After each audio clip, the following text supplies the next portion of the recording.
Hey everyone and welcome back to my channel. My name is Sasha and in today's video it's all about one of my favorite guitar models or guitar shapes, the SG. And I'm not just talking about the Gibson SG because there are also other brands that build very good SG shaped guitars like this one, the Maybach Albatross. You may have seen it in one of my previous videos, but I also have a few other SGs in my little collection, which I will show you later in the video. But first, why is the SG one of my favorite guitar models and what makes it so special? So for me, the main aspect is the very simple access to the higher frets. I have always been a big fan of guitar solos, of rock guitar solos, and I always enjoyed doing the lead guitar part when I played in bands. And the SG is just perfectly made for lead guitar playing. On a Les Paul, for example, it's actually pretty hard to reach the 22nd fret compared to an SG. The next advantage of the SG is the very light weight. I think everyone who has ever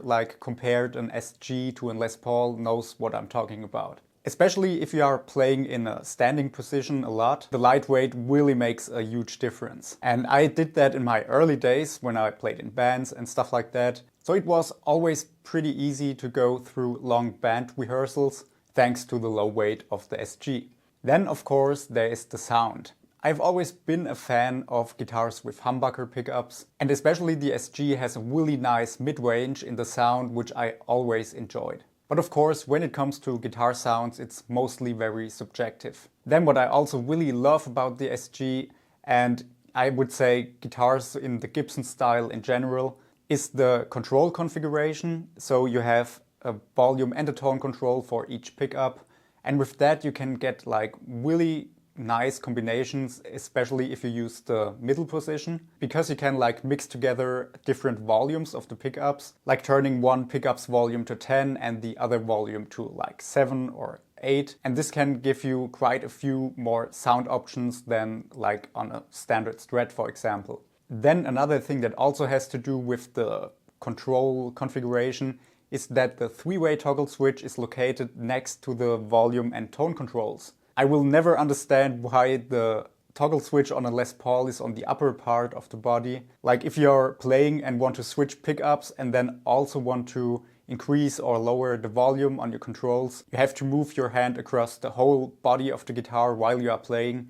And I always found it very useful to have the toggle switch next to the controls. But I think that's also a matter of getting used to it. But of course, not everything is great about the SG. There are also some disadvantages on this model. And of course, I also want to list them up for you. The most well-known disadvantage of the SG is the neck dive.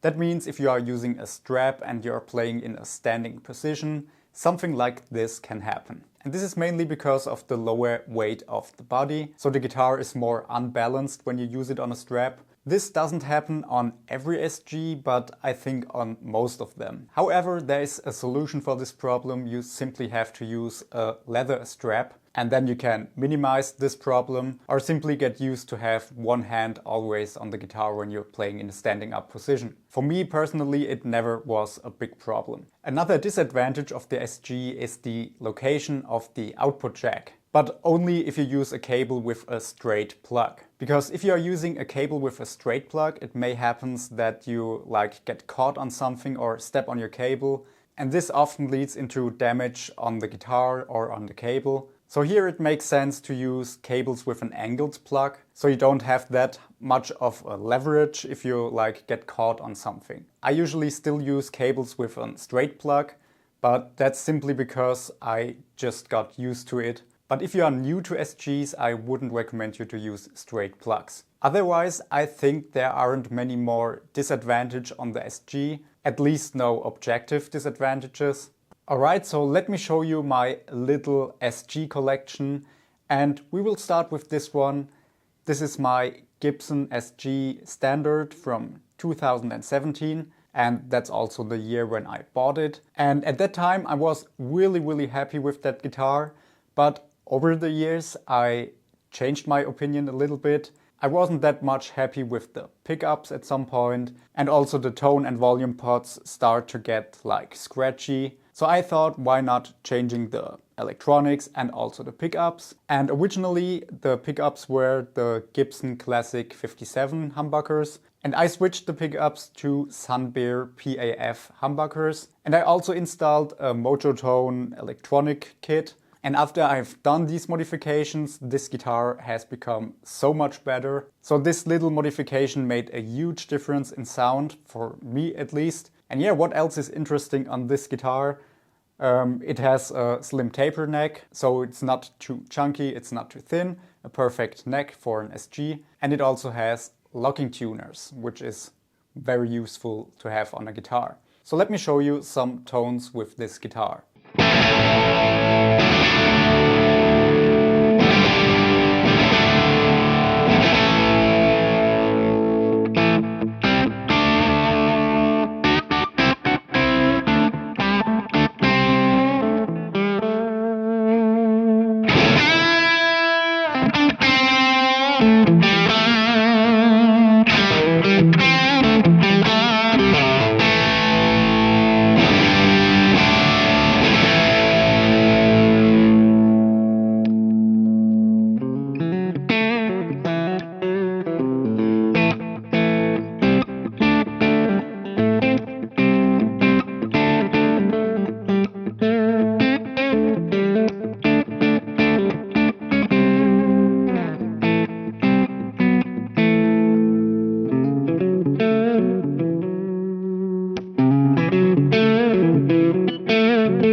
The next SG that I want to talk about isn't actually called an SG, it is an Albatross. It's the Maybach Albatross. It has a pretty awesome color, it's a dark wine red.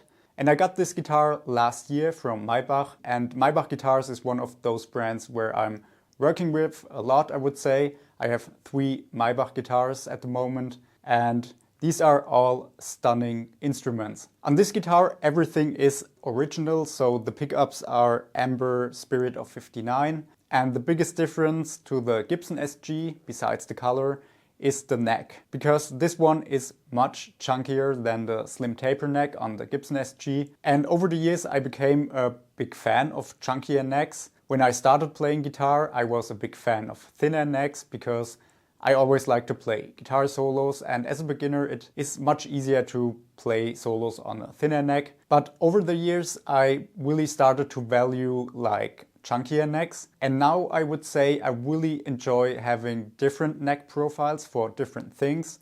Like if I want to play fast stuff I prefer a thinner neck profile, and if I want to play more slow bluesy stuff with more feels and bendings and stuff like that, I really prefer to use a chunkier neck like on this one. So it's pretty cool to have different kind of neck profiles within that little SG collection. And what I really love about Maybach guitars is that very decent aging, and they really do a great job with that. I know not everyone likes aged guitars, but I am a fan of aged guitars, so I think it's pretty cool to have. So now let's hear some sound samples with the Maybach Albatross.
Alright, now we come to the third SG in my little collection, and this is an Epiphone SG G400 from 2003. This is my first, I would say, real guitar. Before this guitar I had like a starter set with an Epiphone Les Paul Special and an amplifier and stuff like that. But after a few months I sold this beginner set because I really wanted to have an SG. I was a big Angus Young fan at that time, and Angus Young was also the reason why I started playing guitar. So it made sense for me to buy an SG.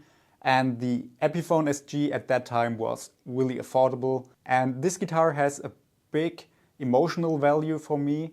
I learned my first riffs on this guitar, my first guitar solos.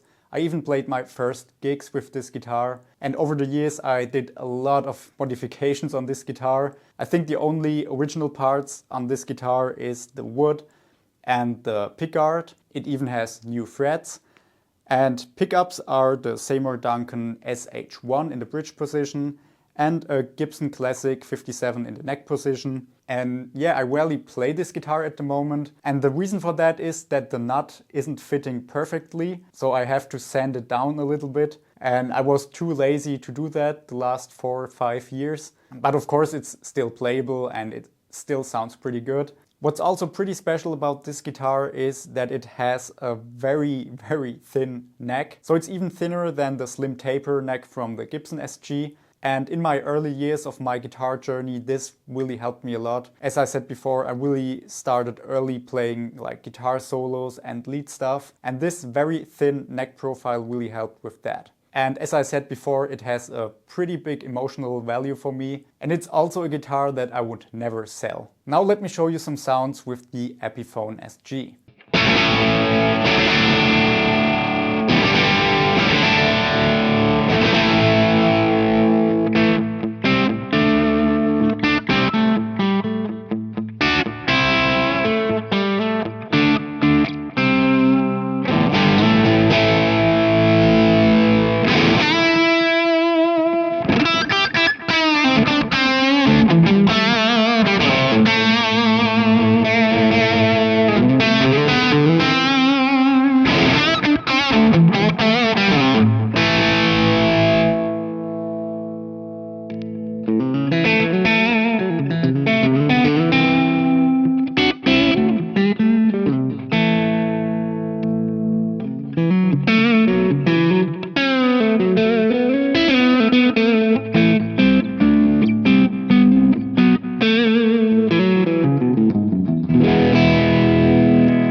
Alright, so that was my little SG collection.